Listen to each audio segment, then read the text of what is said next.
चमन में इख्तिलाते रंगो बू से बात बनती है। हम ही हम हैं तो क्या हम हैं, तुम ही तुम हो तो क्या तुम हो। जी हाँ, कुछ इसी तरह की समन्वित प्रयास करेंगे हम, तभी आउट ऑफ स्कूल की इस बीमारी से हमारा शिक्षा विभाग भी निजात पाएगा। शिक्षा विभाग की सभी इकाइयाँ, हेड ऑफिस से लेकर फील्ड के स्कूल तथा माता पिता, जी हाँ, ये मौका था पीटीएम का, जिस पर विभाग के पत्रानुसार उदय डॉक्यूमेंट्री द राइजिंग स्टार्स का यूट्यूब से लाइव जो है टेलीकास्ट किया गया।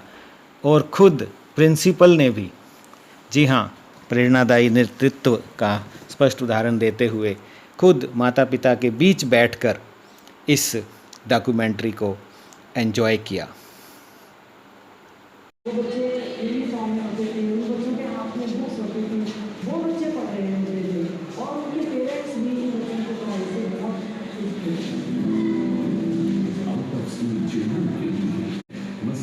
स्पेशल ट्रेनिंग सेंटर से जोड़ा गया, जहां उसे उसकी उम्र के हिसाब से ट्रेन किया गया। वसीम के मन में कूद कर आत्मविश्वास भरा गया। स्कूल जाने के बाद वसीम की दुनिया पूरी तरह से बदलने लगी। प्रिंसिपल श्री पवन गुप्ता जी ने इस अवसर पर माता पिता को संबोधित भी किया। वह सार्थक स्कूल के चलाने के तरीके, बच्चों की संख्या, व आ रही दिक्कतों, व माता पिता से भी सुझाव मांगे व उनके बच्चों को आ रही समस्याओं पर भी उनके विचार सुने तथा मौके पर ही उनका निदान भी किया गया। उनका प्रिंसिपल द्वारा स्कूल की भविष्य की योजनाएं तथा इंफ्रास्ट्रक्चर के विकास के लिए जो कितने तरह की फंड्स जुटाने में वो कामयाब रहे हैं, चाहे वो एडिशनल क्लासरूम्स हैं या स्मार्ट बोर्ड की व्यवस्था है, तो पूरी तरह से स्कूल जो है स्मार्ट स्कूल होने की ओर अग्रसर है। इस सब के बारे में माता पिता को विस्तृत जानकारी दी। बुनियाद कार्यक्रम में भी 17 बच्चों के सफल होने पर उन्होंने माता पिता को बधाई।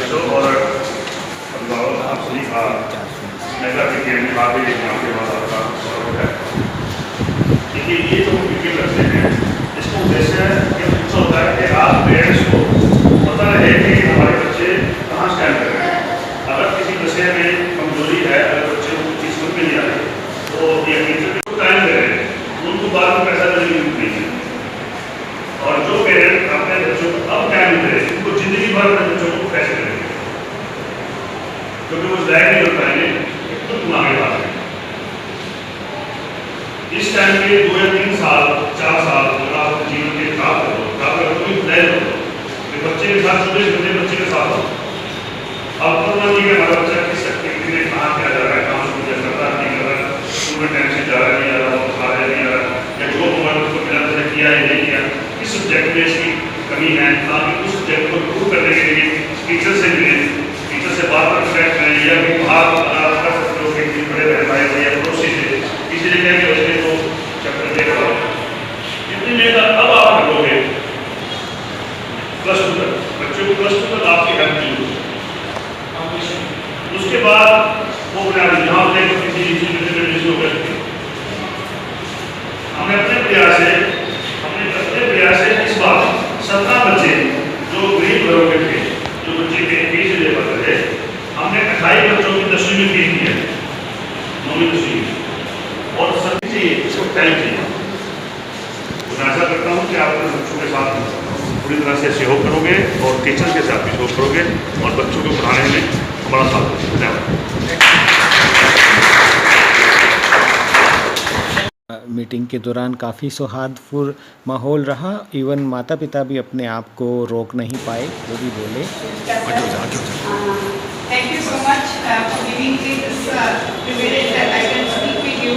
मैं आपसे एक ही बात कहना चाहूँगी, मेरा बेटा 7वीं में पढ़ रहा है, मुझे इस बात का बहुत प्राउड है।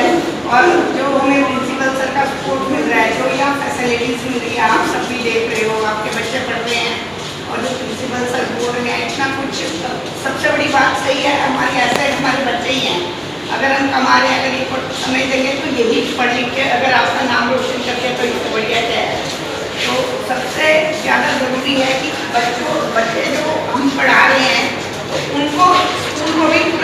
करते हैं हम कि स्कूल में जैसे बच्चे में कोई प्रॉब्लम है, आप टीचर के साथ मिल के वो सारा डिस्कस करें। मुझे यहाँ पे सारी फैसिलिटीज़ बहुत अच्छी लगी, स्कूल का इतना अच्छा, एक तो स्कूल बहुत सुंदर बना हुआ है और दूसरा जितनी भी फैसिलिटीज़ हैं सब बहुत अच्छा है। टीचर बहुत अच्छे हैं, कोऑपरेटिव हैं और प्रिंसिपल सर से भी मैंने 2-3 बार मिली हूँ, बहुत बहुत कोऑपरेटिव हैं। और इससे बढ़िया कुछ नहीं होता क्योंकि बहुत बार स्कूलों में ये सब छोटी मोटी प्रॉब्लम्स आती रहती हैं, तो वो कुछ नहीं है, बस हमें बच्चे के ऊपर मेन अटेंशन देना चाहिए और कुछ नहीं है। मैं तो बस ये कहूँगी कि जो इस स्कूल में आपको मिल सकता है ना वो कहीं नहीं मिल सकता। हाँ वही चीज़ है ना, तो इसलिए कोशिश यही होनी चाहिए कि हम हर बच्चे का मतलब कोई भी टेस्ट है वो छूटे ना। अब बीमार है वो अलग रीज़न है, अदरवाइज कभी भी कई बार बच्चे वैसे छुट्टी मार लेते तो कभी मैं प्रोवोक नहीं करती बेटे को, बोलती भी नहीं हमें कोई छुट्टी नहीं मानी क्योंकि हमारे रेगुलर रहेगा सारा, तो हम लोग अच्छे मार्क्स बच्चे ले पाएंगे। तो उनको थोड़ा घर में भी ध्यान रखना चाहिए, बच्चे मोबाइल में बिजी ना रहे ताकि पढ़ाई में ज़्यादा ध्यान देंगे तो ज़्यादा बेटर रहेगा। तो इसलिए मैं इन शब्दों के साथ धन्यवाद कहना चाहूँगी सर का भी।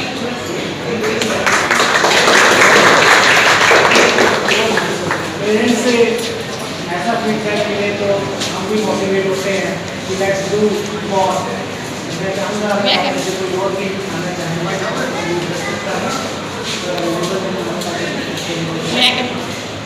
अदरवाइज भी आपकी कोई समस्या हो, कोई बार छोटे बराबर हमारे से रिलेटेड कोई प्रॉब्लम, ठीक है। अदरवाइज तो अगर आपसे बच्चों से रिलेटेड प्रॉब्लम होती है तो हम आपको बुला चाहिए। अगर आपको ये लगता है कि हमारे टीचर की तरफ से कमी है कोई पढ़ाई कराने में या किसी बता तो कोई और बोल सकते। Thank you. इस पीटीएम के लिए जिस तारीख का निर्धारण किया गया था अक्टूबर 7, उसकी तैयारी काफ़ी समय से चल भी रही थी कि हाफ ईयरली असेसमेंट के तुरंत बाद किया जाएगा आयोजन।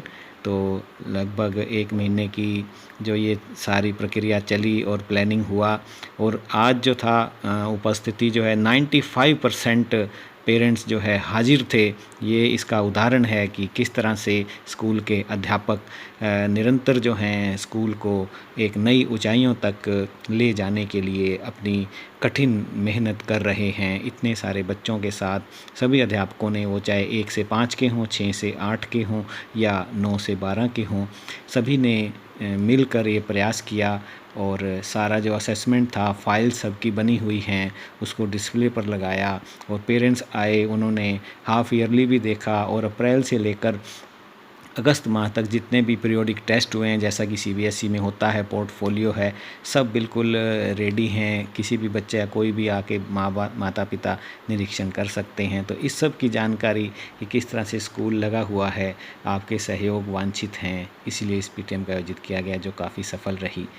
धन्यवाद।